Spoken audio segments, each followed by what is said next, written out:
rotator cuff repair and slap repair. My name is Jackson Bannister. I'm joined by Acacia, Alexander, and Z. So for our objectives, we planned for you all to learn the definition of rotator cuff and slap repair, the indications, precautions, and contraindications of both before and after surgery, and the methods and procedures of surgery. We also plan to give you all the overview of the rehab process, including the maximum, moderate, and minimum protection phases, and we also will give an overview slide. So to start, rotator cuff repair surgery. This definition is just a surgery that repairs the torn tendon in the shoulder. Tendons are reattached to bone using small rivets. Rivets are just suture anchors that are made of metal or material that can be dissolved, and that's what they tie to for it to stay together. There are 3 ways to do this repair surgery. The first one being a large open incision, which is called an open repair. The arthroscopy, which is a small incision, and then the mini open repair. The open repair is where the deltoid muscle is removed gently out of the way, and this is for a more severe or complete tear. This is the ones that you see a long scar or a bigger incision. And then we have the arthroscopy. That's a small incision where a video monitor is placed into the shoulder, and 1 to 3 incisions to allow for other instruments to go inside as well. And then we have the mini open repair, which is for damaged tissue or bone spurs removed from with the arthroscope. So that's kind of like a combination of both. And the open part of that is where 2 to 3 inches incision is made for the repair.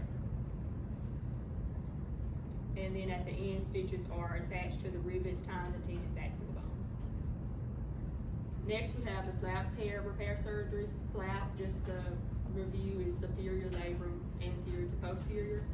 This surgery repairs damaged cartilage in the shoulder, and it mends the tear in your labrum. And this is done arthroscopically. Indications for both. For a rotator cuff repair, we have your failed conservative treatment has been done, such as PT or medications. A complete tear, if you are active and use your shoulder a lot for work or sports, they recommend repairing. And then if you're unable to complete everyday activities or just have weakness. Also, the slap repair indications, it's about the same. If PT fails, they recommend repairing. Also for this one, you have NSAIDs that they try first sometimes, and if they fail, they offer to repair. Also, if you're unable to complete daily activities as well, they recommend a repair. some of the precautions for these surgeries.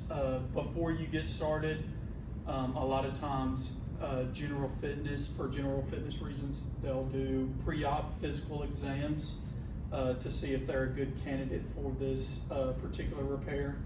Some people need medical clearance by specialists. If they have certain heart conditions, they would need to get medical clearance from their cardiologist and so on and so forth, pulmonologist, general physician, other things like that. Medications are a precaution to take for these kind of repairs.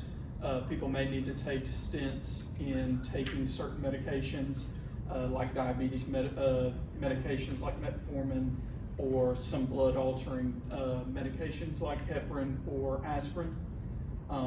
Also, these patients might do therapeutic exercise before surgery to prep their everything around that region for rehab, because there's studies showing that physical fitness before in the general area proves to give greater outcomes once they have the procedure done. Then after surgery, precautions to take would be once these procedures have immobilization following after both of these procedures do, and you have to take proper precautions to prevent from rigidity and spasticity forming in those and adhesions building up in the joint.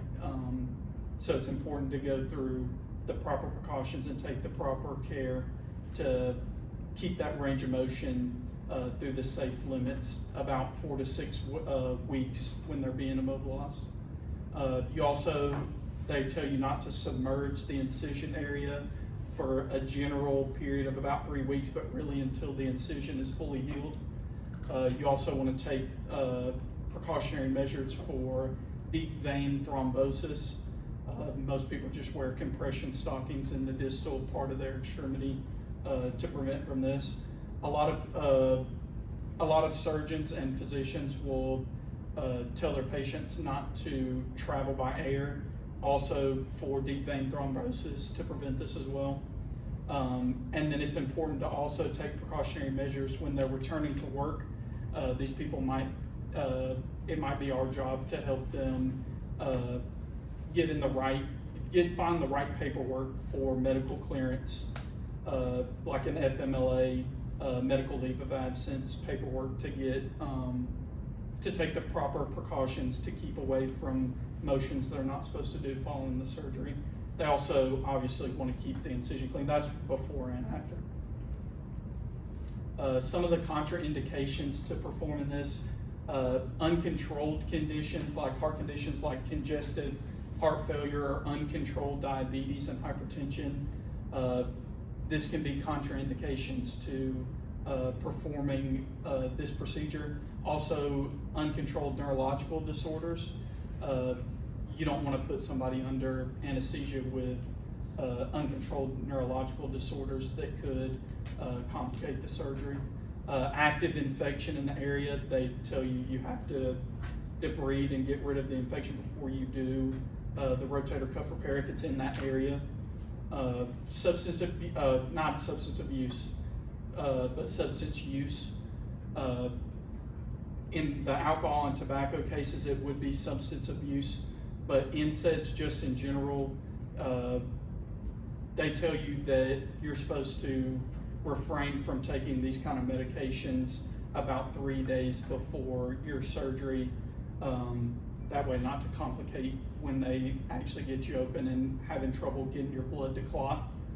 And then there's been recent studies.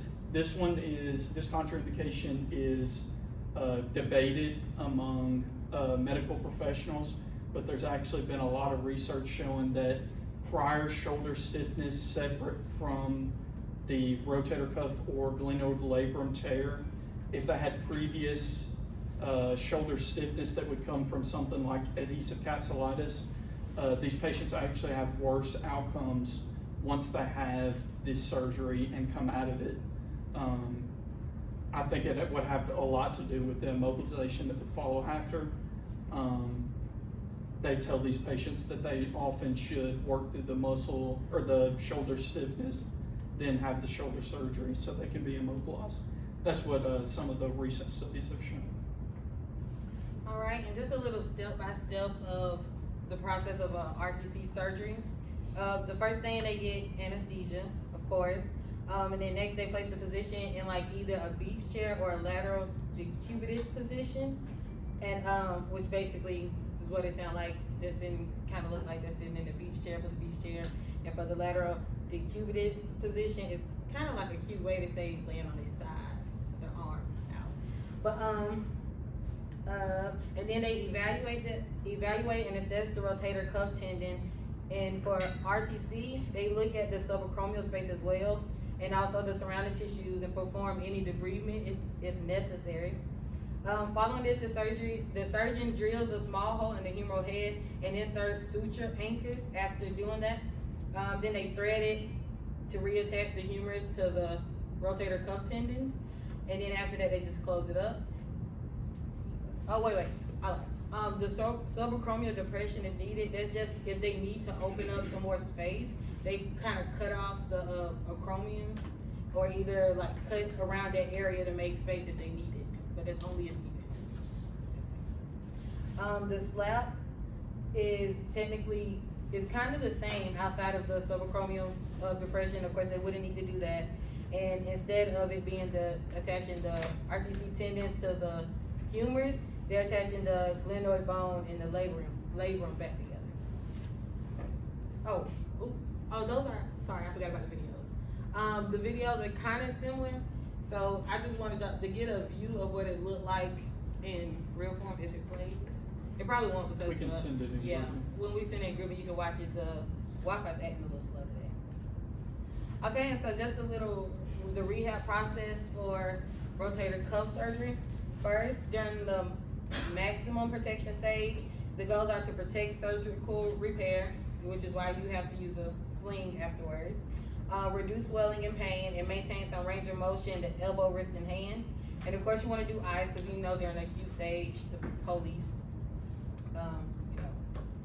And then some of the exercises that can be done is the pendulums, isometric, internal, external rotations, and things like that. And the thing to avoid, they like to avoid, is the active range of motion or shoulder loading, basically the same thing. Okay. Then the moderate phase, the goals is to develop the goals develop to protect, repair, and restore range of motion, and start some functional strengthening. So they want to do you want to continue the pendulums, but start doing some pulleys, some TY exercises, but also still avoid lifting heavy objects until you're more comfortable later on in this stage to do so. Slowly, gradually increase the weights.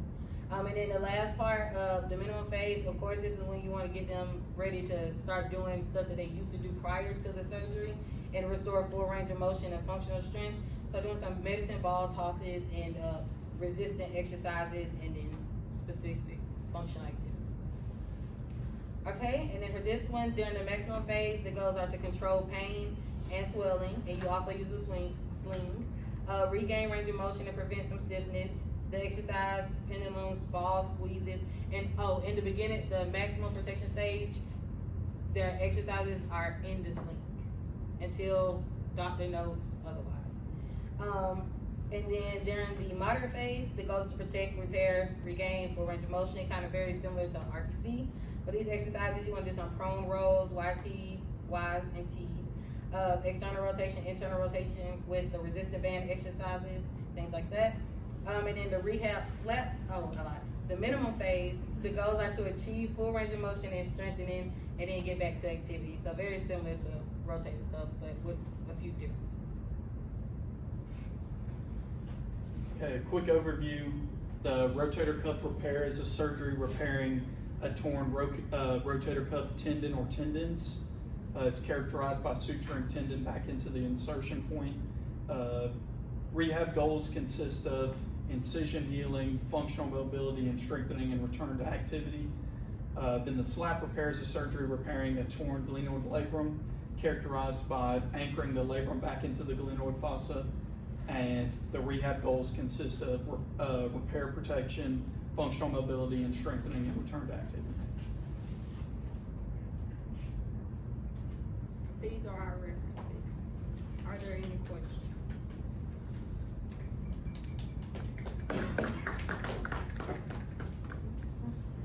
Gabrielle?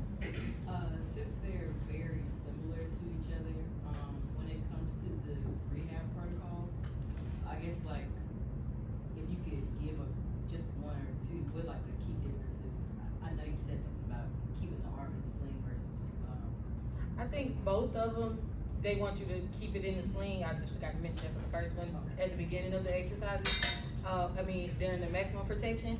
But a big difference I noticed was that in slap, they really do not want you to do like elbow contraction exercises, because it said that the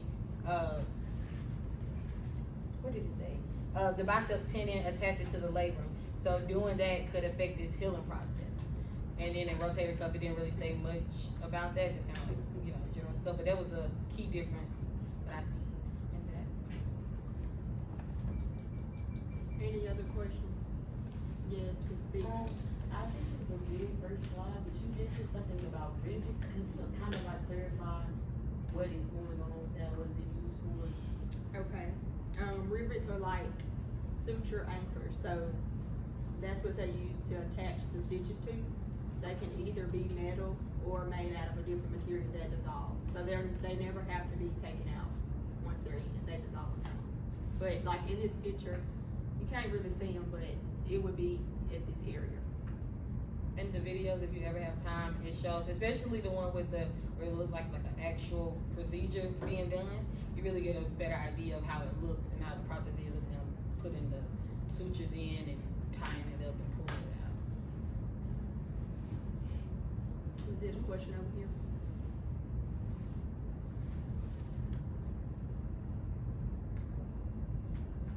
No. Do you see anything comparing or contrasting like a partial rotator cuff repair versus a full rotator cuff, like a full tear versus a partial tear? Anything like that? One thing I seen when I was looking at I seen that the rehab process was a little bit different, of course, because one is more severe.